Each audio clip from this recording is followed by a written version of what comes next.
Yo, yo, yo, yo, yo, yo, yo, yo, yo, yo, yo, yo, yo, yo, yo, what's going on? What's happening, everybody? Checking in late night edition, late night like this, the Waffle House edition. But this is in the post game for the San Francisco Atlanta game. My apologies. I know I was supposed to be here at 11:30, like right after the game. I do apologize, but I actually live streamed in our Falcons Facebook group. So I was in there live streaming for about 30 minutes and then came right on here. The reason I live streamed in there because man, like the fan base, it was just a lot of crying going on in the group, and I'm just trying to tell people, hey man, y'all like stop crying. Like, you okay, we lost tonight. We all want to win, but we lost. So can we please stop the crying? Like, goodness gracious, man. I mean, it's like some of the messages that people try to get approved in that group. It's like, y'all, you're crying. And some people they'll retort to me, oh man, over there ain't nobody crying, man. You saying we can't criticize, you saying we can't be critical. No, that's not what I'm saying. I'm critical of them all the time. You know, this is, if you want to be critical, or you want to criticize, constructive criticism, or air your grievances, this is the place to do that. But there's a difference between criticizing, there's a difference between being frustrated, there's a difference between venting and also just crying. Stop crying. Some people were in there just crying, and I had to let them know, hey, stop crying. Please stop crying. Goodness gracious.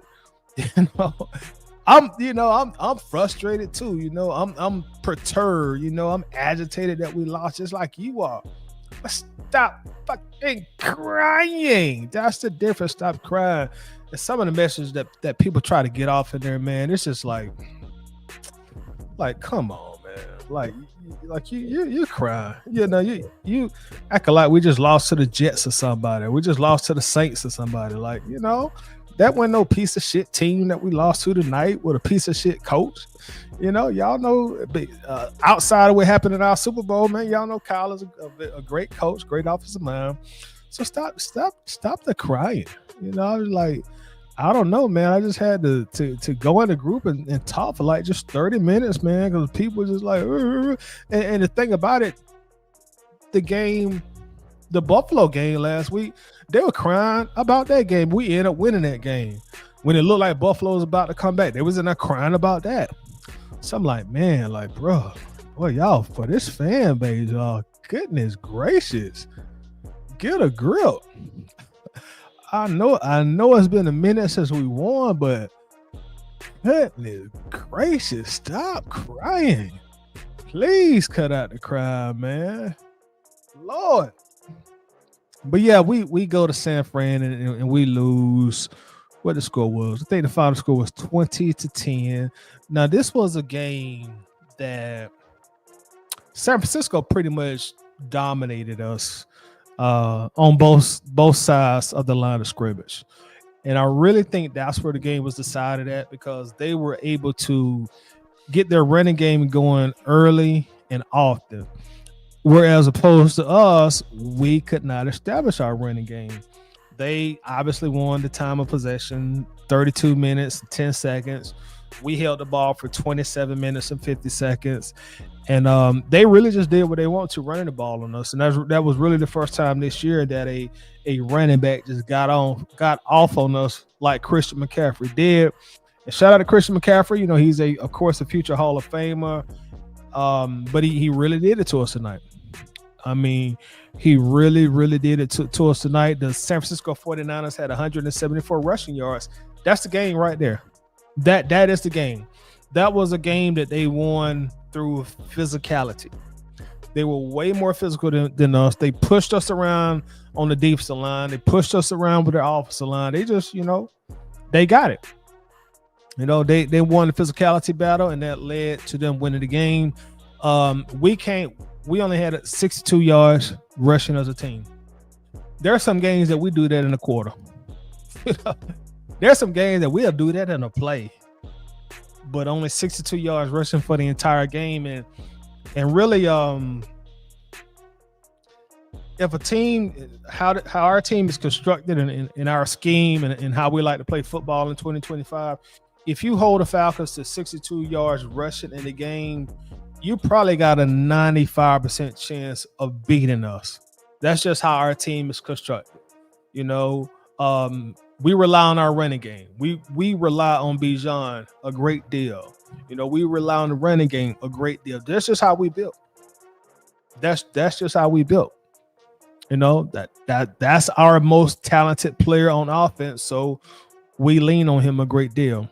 I think Bijan probably ended up with about 93, 94 all-purpose yards, but it was not the Bijan that we had seen these last about 3 or 4 weeks. You know, there was no 165, no 170 all-purpose yards. They did a damn great job of containing Bijan Robinson, and it was obvious from the first snap for us on offense that they made a point. Their defensive coordinator, Robert Saleh, they made a point that Bijan Robinson was not going to get his rocks off on us tonight. They made a point to make sure that they contained him, that he was not going to do what he wanted to do. He went finna come in here and get no 220, 230 all-purpose yards on the 49ers. It wasn't going to happen tonight. So you know what? You're going to have to beat us with Michael Penix's left arm. You're going to have to get Drake London and Kyle Pitts and Darnell Mooney. Y'all got to beat us through the air, because it's not going to happen running the ball, and we're definitely not going to let Bijan do it. So, you know, you got to tip your hat to them, because that was obviously their scheme on defense, and it worked damn near to perfection. There were no running lanes. There was no running lanes. When Bijan went in motion, somebody was following him. Everywhere he went, somebody had an eye on him, a helmet on him. And when they was hitting him, they would bring that fire to him. They would bring the thunder to him. Very physical game. I'm sitting here watching. I'm like, boy, they knocking the shit out of Bijan tonight, boy. Golly, don't hurt my running back. I'm sitting there thinking, don't hurt my running back now. don't hurt number 7 now. Y'all hit my boy a little bit too hard. But that's what kind of game it was. Hey man, this was just one of them old physical games. This was just one of them old physical games, physicality game, and they were just the more physical team tonight. And you know what? Sometimes you gotta just tip your hat to the better team. They were the better team than we were tonight. And going into the game, I had said earlier, you know, in order for us to win, Penix gonna have to play better than he has played on the road this season, because there have been 2 distinctively different Michael Penixes. You had at home Michael Penix, you had on the road Michael Penix. On the road, Michael Penix was only completing like 54% of his passes. At home, Michael Penix was completing about 63, 64% of his passes. On the road, Michael Penix had like a 55 quarterback rating going into the game. At home, Michael Penix had like 100 and something. I think 102, 103 quarterback rating in the bins. So in order for us to go into San Francisco and come out with a win, I knew he had to play better than he had been on the road so far this year. And I will say this now, Penix, there was some mistakes that he did make, but I think he played okay. You know, this has been his best road game so far this year, and that's gonna come with time. You know, he's still a young quarterback. You know, had what are we 3-3-6? So this was his 9th game. Still has not started his 10th game as of yet. You know, so he has not gotten to that point yet where he is as good on the road as he is in the comfortable confines of Mercedes-Benz Stadium. And that's going to come with some time.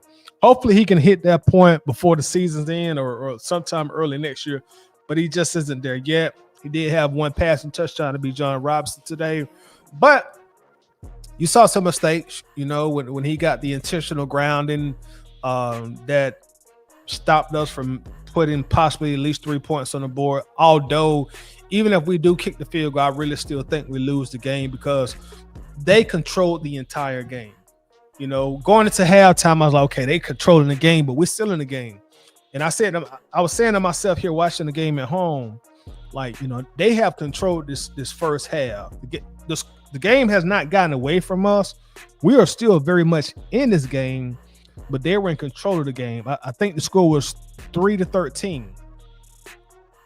And I said to myself, you know, if we come out in third quarter and we can grab the momentum and we start controlling the game, we strike quick, put some quick points on the board, we can win this game. You know, that was a rough first half, but hell, we on the road. It be like that sometimes. Now we come out and we strike quick this third quarter, we take control of the game, we can end up come back and win the game. That didn't happen. Third quarter, they still came out. They had complete control of the game. I think at one point we got the score down to 13-10, and you know we needed to convert on some plays, and we needed to stop them on a key third down, and we just couldn't do it. We just could not do it. So they essentially controlled the game for the very most part from start to finish, and they were way more physical than we were. And a bad sign early that I saw, our second drive of the game, going back to the first half, our second drive of the game, we had a long drive. It was like a 20-play drive for 60 yards, and we only got 3 points out of it. That was a bad sign to me. I said, man, and we ran off about 9 minutes of the game clock, you know. And I said to myself, like, man, golly, you gotta get 7 points when you get a drive like that on the road. Because so when you're on the road, man, you got to take advantage of everything that's in front of you. You have to take advantage of everything that's in front of you when you're on the road. You know, and there were a lot of elements that were not exactly favorable for us. You know, a short week, having to fly out there to California, 5-hour flight, you know. And they told me on Facebook, man, you making excuses, man. That ain't no excuse. I'm not saying it's an excuse. I'm saying that they were a better team tonight. But what I'm also putting on the table are the variables. You know, you ask anybody who done played in the league, ask anybody who done played college ball. It's not easy flying from coast to coast on a short week, you know, because y'all know we play Monday night. No, I'm not making excuses, but these are all variables that you have to consider. You had to get on a 5-hour flight, go to California, and get yourself mentally and physically to play football. It's not easy to do. Hell, I remember when I played ball, and sometimes we would get on the bus and we have a 3-hour drive. And sometimes it'll be hard for me to kind of get myself going. And this is nowhere near the NFL talent I was playing with. But I just know, like, boy, you sit on that bus, and this is the 3-hour bus drive. So imagine a 5-hour flight. And we traveling in the same time zone. And sometimes after them 3-hour bus drives, they just be like, boy, it just, you know, and now you got to play football. Whereas them, you know, hey, they was at home. You know, they sleeping in their beds and all that stuff. And again, I'm not using it as an excuse, but I'm just saying for a team like the Falcons, who has not got to the point yet where we are a dominant team. You know, some people say, oh, you know, you may have to watch out for the Falcons, but there's nobody saying, oh yeah, they're definitely a great team. So for a team who's trying to fight and crawl to get to that next level, you know, that's a barrier that's in front of them. You know, we're not like the Chiefs of past years or the Eagles or the Ravens, who have shown that they can go from coast to coast to coast to coast to coast and whoop ass. You know, we ain't there yet, and hopefully we can begin to get there. Hopefully that's something that we can begin this year and carry into next year, and then 2027, 2028, and so forth, so on and so on and so on. But there were a lot of things that were working against us that made it hard for us to just come in here and take that game for San Francisco. And you saw it. You saw it. This was the first game where Elijah Wilkinson looked trash, and I'm gonna give him his props because he's the third string right tackle. He's pretty much the emergency tackle. But this was the first game like they treated him like, okay, you a third, fourth stringer. We're gonna treat you like one. We're gonna treat you like one. He was giving up a lot of pressure on the edge, and he ended up getting some holding calls because either hold the guy or let him hit your quarterback. So he had to hold the guy. That's the pass blocking went there this game. Not even from Elijah Wilson, but from other parts of the offensive line. Michael Penix was under duress a lot more this game than we have saw so far this year. And this is, speaking of right tackles, this was a game where you miss your big boy Caleb McGarry. You miss big Caleb, holding down the run blocking for you. This was a game where you miss Caleb McGarry. So, there were just a lot of components that came into play, and also props to San Francisco. Because again, sometimes the other team is just better than you. Tonight, they were just simply better than we were. Christian McCaffrey, 160, 150, 160 all-purpose yards. We couldn't stop him. We could not stop him. When Divine Diablo went out, it was like, okay, like, bro, it really opened up at that point. We brought in JT Bertrand, and bless his heart, he did all he could, but that's a special teams guy. And I know San Francisco, they were missing a good bit of guys out there too. But they were just better than we were tonight. They were just better than we were. They were better on the field, and they were better in regards to coaching. They out-coached us and they outplayed us. Out-coached us and outplayed us. And I know a controversial coaching call on the Atlanta side that we're going to hear about all week is I think the score was still 13-10, and we had 3rd and 1. We ran the ball, we didn't convert. Then we had 4th and 1, and we went for it instead of kicking a field goal. We threw a pass. Now, personally, I would have still ran the ball. I'd have just tried my luck running the ball. Hey, you stop me, I'm gonna shake your hand. You better than me tonight. But we threw the ball, and we tried to hit Drake London on a quick out route, and defender stepped in front of it, and the ball went through Drake's hands. Long story short, we did not convert. So that's going to be talked upon and prodded upon and debated. I'm already seeing some people say, well, man, we should have just took the points, and possibly so. Maybe we should have took the points, but this is the thing when you say took the points. That was not going to be a chip shot field goal. That was going to be like a 53, 54-yard field goal with Parker Romo, and I just don't think they got a lot of confidence in him as a kicker. Going back to the kick last week against Buffalo, I think it was Buffalo. I'm pretty sure it was Buffalo. When that kick got blocked, even if they don't block that kick, he was going to miss it. So that's one thing. That's one weakness that we don't. We're so used as Falcons to just having that automatic 3 points. We done had Money Matt Bryant. We done had Young Way Cool. We done had some great kickers in our time. So we're just used to sending out the field goal kicker, and we just know the 3 points. But now, these last 2 years, including this year, it's just been like, and I just don't think they have a lot of faith in the kicker. But I didn't like, again, but beyond that, I did not like throwing the ball on 4th down. I didn't. I would have just preferred us run the ball, get a ball to Bijan or Tyler, and hey, if they stop us, they stop us. And I can't speak for Zach Robinson, who called the play. Maybe he had saw the fact that we couldn't run the ball on them, and they kept getting penetration on us. So maybe he was trying to catch them off guard. I get that part of it, but I still would have tried to run for it. I still would try to run for it, but regardless on that, just the way the game ended up getting played, even if we convert on that 4th down, I still think we probably end up losing because we couldn't stop them. And they just ran the ball at will on us. How many rushing yards did McCaffrey end up with? McCaffrey had 129 rushing yards and 24 rushing attempts. He averaged 5.4 yards per carry, 2 touchdowns. You know, we didn't have no answer for him. Even their backup gave him 36 rushing yards on just 9 attempts. So had no answer for him at all.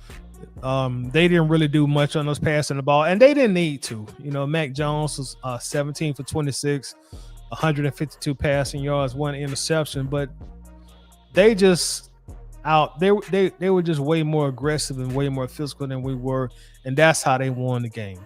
Just being the more physical team, you know, and really wanted to go out there and get the victory, but that was not in the cards for us tonight. So we still got a lot to work on there as a team. I guess the silver lining is we're gonna play Miami our next game, and that'll be in the Benz where Michael Penix is traditionally a much better quarterback at home. You know, so that'll be a good game to try to get back on the right track. But tonight, San Francisco, they were just way better than we are. You know, way better coaching than we had tonight, and we couldn't do nothing to stop them. It's really just simple as that. You know, simple as that. But again, we lose the game 20-10, and the game I really wanted us to win. So instead of being 3-3, we could have been 4-2, and you know, had ourselves in a better position. You know, when it's time to go down the home stretch to get in playoff position. But now we need to roll off like at least 3 straight wins. We need to build our record up to 6-3 and give ourselves some kind of cushion. Carl Thomas says Falcons just got out coached. They got out coach Carl in it, and we got out played. It wasn't just coaching alone. You know, y'all should know me better enough to know I'm not gonna put everything on coaching unless I think it's all coaching. But when I watched that game tonight, man, they were just way better than we were. You know, when I saw their offensive line pushing when I saw their offensive line pushing our defensive line around, that just means, look, we better than y'all tonight. You know, we gonna move y'all and put y'all where we want y'all at. And I'm not trying to take away from your statement either when you said they just got out coached, which I definitely do agree with that also. But it was out coached and we got out played. They were way more physical than we were tonight. And they executed a lot better than we did as a team. Clay Melton, what's up, Clay? Says teams will stop Bijan and make Penix beat them until he starts beating teams. That's true. That's a fact. That is definitely a fact, and that's going back to a little bit what I said before, Clay. I was real apprehensive because I knew this was a road game against a team who's very well coached, and also a team who traditionally San Francisco has had our number. So I was worried about this game. And watching the game on TV, I saw why I was exactly worried about this game. Dry Nelson, what's up, Dry? So you guys know there were no why we should have lost that. Hold on, you guys know there was. I think you said no way. I think that's what it means. You guys know there was no way we should have lost that game with all the injuries the 49ers had. Facts, we clearly got our coach Raheem Morrison, Zach Robinson. Terrible, they made no adjustments. Now this is where I agree with some of what you said, Dry, because. See, when you lose, it's easy to say, well, so-and-so didn't make no adjustment. But when you got Christian McCaffrey they just running the ball right down your throat, what does that have to do with Zach Robinson? Like, how does Zach Robinson control a future Hall of Fame running back just running the ball right down your throat? How does Zach Robinson control that? Like, what control does Zach have on that? And now, don't get me wrong. The offense didn't do a whole lot tonight, but the game was won right there in the trenches. We couldn't stop Christian McCaffrey for nothing. Christian McCaffrey did what he wanted to with us against us. He had 129 yards rushing and 72 yards receiving. So we're talking about 200 all-purpose yards. We couldn't stop Christian McCaffrey. Now, I don't know what Zach Robinson could have did about that. I really don't know what kind of adjustments Raheem Morris could have did about that. Because it looked like Chris McCaffrey was just getting off whatever he wanted to, bro, against us. Are we saying Jeff Ulbrich didn't make no adjustments? Because really, that's what the game was won and lost at, was with Christian McCaffrey and their running game. Now, granted, I really, really, really wish the offense could have did more, put up more points, but that was not in the cards. We tried to get our running game going with Bijan Robinson. Bijan had 14 carries for 40 yards, 2.9 yards per carry. They tried to get Bijan going, but San Francisco was just way more physical than we were. Sometimes, as hard as this may be to believe for my fellow Falcons fans, sometimes the other team just better that day or that night. Sometimes the other team just better. Sometimes the coaching is just better that game. Sometimes the players are just better that game. I think that's what we saw tonight. They were just better. There was no point at that game where it looked like the Falcons had any momentum or they could have won and nothing like that. Now you go back to the Buffalo game, it was the total opposite. And honestly, I think Buffalo is a better team than San Francisco. I think Buffalo is a better team than San Francisco. But that's why it's called Any Given Sunday, man. You might be at home one game. You might have to travel the next game. That can make a difference. So Clay said we didn't have an answer for CMC that killed us between the tackles. Yep. Yeah, that's exactly what I said also. TG says all that money on the bench. I think you're talking about Kirk Cousins. Jay Lana 81 says Williams scored 10 points. You do forget he's the offensive coordinator, right? No, not at all. Absolutely not. Absolutely not. I did not forget he's the offensive coordinator. That goes back, Jay Lana, to what I just said like a moment ago. Not a moment ago, but when I first came on. Bijan is our best player. He's the most talented player on this team. If we can't find a way to get Bijan going, it's tough sledding for the Falcons. Because our quarterback, he don't have that experience yet. Where he could just, if Bijan is struggling, he could just take matters into his own hands and put the team on his back and carry the team. I see flashes of Penix getting there one day, but he just ain't there yet. He ain't there yet. So if we can't get Bijan going and doing his thing, it makes it very tough on our offense.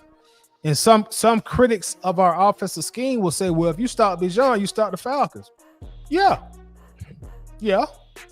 I think everybody in the NFL know that. You gonna definitely slow the Falcons down if you stop Bijan. And on the flip side, if we'd have stopped Christian McCaffrey tonight, you stop the 49ers. That's just how some teams are built. You slow down the main cog in the offense, you can slow down the car. That's just how some teams are built, and that's just how we built right now. Now in the future, when Penix got more experience under his belt and he done seen more defensive fronts and more blitzes and he can recognize certain things, I'm sure it won't be like that. I'm sure we won't be so Bijan centric. But guys, when you draft a rookie quarterback and he starts early, and that's a good reason that they didn't want him playing right now. That's a good reason they wanted Kirk Cousins to still be starting on this team.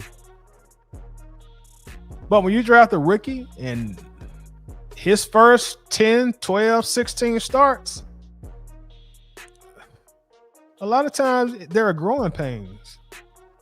Most NFL quarterbacks, when they come into the league, they're not Jaden Daniels. That's Jaden Daniels. That's not normally what you see. Cam Newton, that's not normally what you see. Joe Burrow, that's not normally what you see. A lot of them struggle.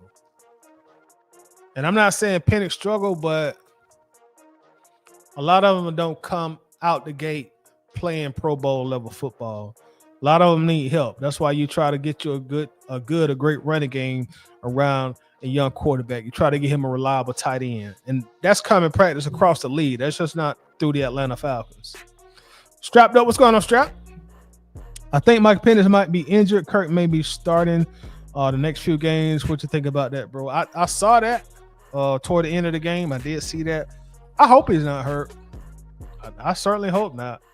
I don't want to start off his first year starting with him getting hurt. And, that could be a reoccurring theme. So I'm hoping he's not hurt. Hoping he's not hurt. If so, hey, Kirk Cousins, let's go, buddy. You shouldn't be hurt. You should be well rested physically and mentally. So we call on you, Kirk. Hey, come up, come step in and do your thing, because it's still October. It's still October. So if Kirk does have to play, we technically still in Kirktober, right? So maybe that would be a good thing. Jay Leonard says, bro, you got to stop making excuses for this offensive coordinator, man. He's not good. I'm not making excuses, bro. Like, you got to understand me, Jay Leonard. I may not see things like you see them, and you may not see things like I see them, and that's perfectly okay. Just like we don't have the same fingerprints. Just like I'm bald-headed, you probably got hair on your head. That's perfectly okay. I'm not trying to force you to see things like the way I see them, and you definitely can't convince me or force me to see things like you see them.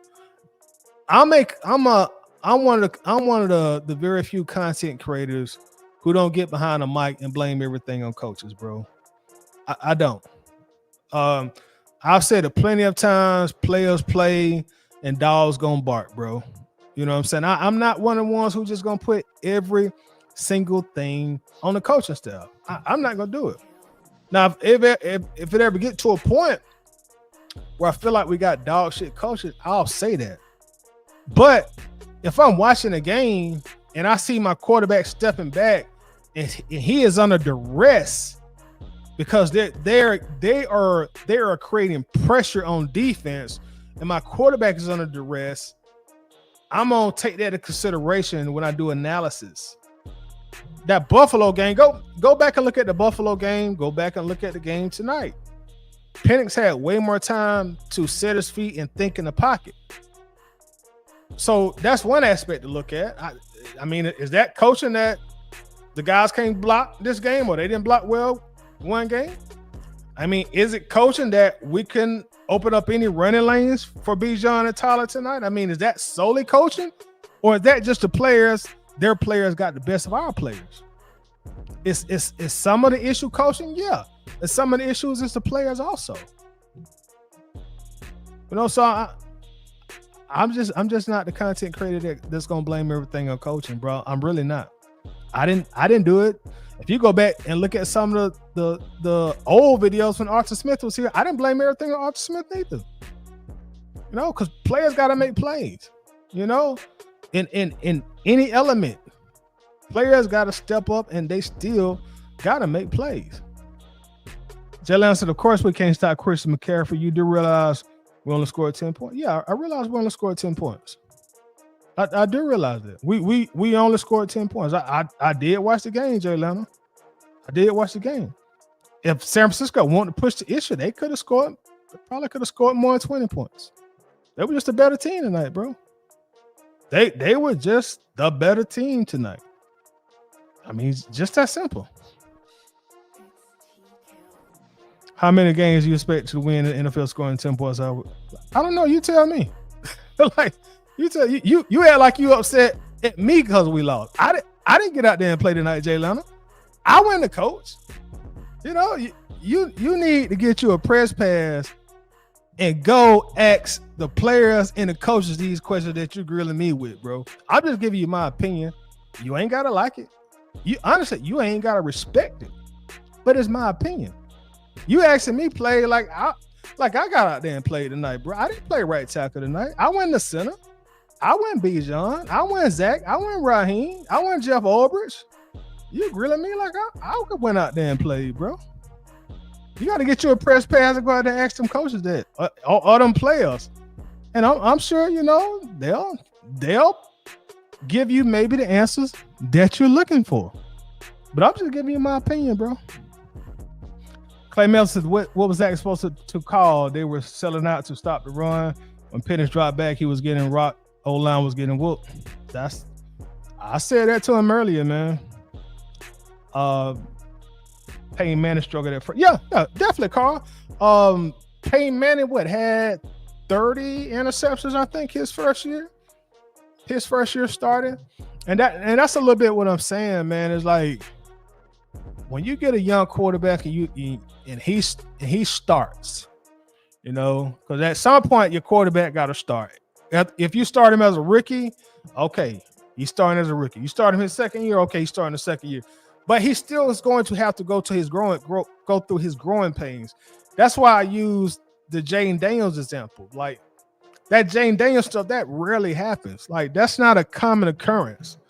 That rarely happens. And I think Jane Daniels, I hadn't kept up with Washington, but I think he played better as a rookie than he did his second year. I know he has been dealing with some injuries too, but you just got to go through them growing pains. When you get a new quarterback, you just got to go through them growing pains. Carl says, Penix hurt, Falcons season probably done. Have they said something about him being hurt? Because y'all keep saying he hurt. Has anything came out about him being hurt? Or we just going by what we saw toward the end of the game? I hope he's not hurt. Strapped us as Kirk Tober come. Hey man, but Kurt was a bad boy last Kirk Tober boy. That one we was all swag surfing, boy. I enjoyed myself for that. Travis Preston, the line felt Penix tonight. Yeah. What's going on, Travis? Man, they had pressure on us all night. They out physical us, man. They were just way more physical than the Falcons were tonight. From getting pressure on our quarterback, from stopping us from being able to run the ball, everything. Everything. From everything in the trenches, they dominated. We couldn't get out nothing that we wanted to do. They totally dominated. T Terry in the building. What's up, T Terry? What's happening? Tyler Wilkinson almost got MPJ killed. Yeah, this was definitely Wilkinson's worst game. And what was so disappointing about that, man, is for third stringer, he had been playing for a third stringer, you know, so I'm kind of grading on the curve. But for a emergency right tackle, he had been doing okay. You know, I'm not saying he had been great, but he'd been doing okay. You know, he had been doing okay. You know, he'd been doing all right. Keith Simmons, Wilson needed his help. Yeah, he did. They was whipping his ass. They were whipping his ass on that edge tonight, man. Strap says, bro, these fans are too sensitive. I have learned that this is just a game. I'm a Falcons fan, but they're not going to get my blood pressure up. We're nowhere near Super Bowl contenders. That's facts, bro. That's totally facts. Strapped up. And to be honest, strapped up, that's kind of how I approach coming into this season. And normally on the channel, because I was going through so much, you know, that time of the year right before the season started, I ended up moving, so I had a lot on my plate. But what I'm trying to say is I would normally do a win-loss prediction show before the regular season starts every year, and I just had so much going in my life. I really didn't sit down to do it this year, but if I'd have did it, I said, you know what, we're probably like a 9-8 team this year. That's if I'd have did the show, I would have predicted we were a 9-8 team. There's nothing about this Falcons team that told me coming into training camp or during training camp, this is a Super Bowl contending team, or this team is going to go to the NFC Championship. You know, honestly, in my opinion, and I think I said this on the show already, but if we just win one playoff game this year, to me, that's a successful season. Now, if that happens, if we win one playoff game, you bring all your coaching staff back, you bring your general manager back, and now you got something to build on. Now at that point in 2026, now your goal should be, okay, let's get to the conference championship. You just keep building. Like, but I don't know, man. I guess some people looked at this team and they thought they were Super Bowl contenders, or they thought they were conference championship contenders. Like, no, like, bro, like, again, I don't know if that Jane Daniels thing got everybody mind twisted on how quarterbacks and their maturation process typically happens in the NFL, but first year starting quarterbacks, they normally don't go far in the playoffs. They really don't. Don't let that success Patrick Mahomes had with his first year fool you, because as we all know by now, Patrick Mahomes he's an alien. He's different. He's an anomaly. That's normally not how it goes. Normally, young quarterbacks in their first year starting, they're gonna have roller coaster rides. They're gonna have roller coaster rides, and I know that is something I have said. I say, hey, y'all, prepare yourself now. Penix first year starting. Don't think you're going to come out here and throw for 4,300 yards and 35 plus touchdowns. There are going to be some highs. There are going to be some lows. I know I did say that. Travis Preston, is crazy how much pressure the 49ers were getting without Nick Bosa. Obviously, Raheem and Zach didn't adjust. They were getting a gang of pressure.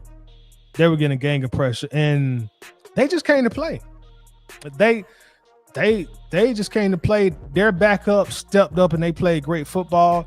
You watched that team tonight. It didn't look like that they were missing any starters. Them guys was out there hitting. I'm talking about when y'all get a chance, go back and watch the game. Look how they were hitting Bijan. I'm like, but them boy putting that dusty rolls on Bijan. You know, they were popping Bijan ass, man. Bijan couldn't get that off. No, and as great, you know, Bijan was on a record-setting pace. And he only had 40 yards like that. They just let you know, like, hey, man, look. They were just betting we were tonight, man. Sometimes that's what it's going to be. Now, if we'd have played that game in the Benz and they'd have had to travel and they got all them backups playing, it probably would have been a different result. You know? That's why normally when Vegas determines the betting odds, that's why normally they get a home team a 3-point edge. Because that home and away, that makes a difference, man. Especially like, again, when we're not an established great team. You know, like some teams like the Eagles and, you know, the Chiefs who know how to win. They got veterans. They know how to win. To them, that stuff don't matter.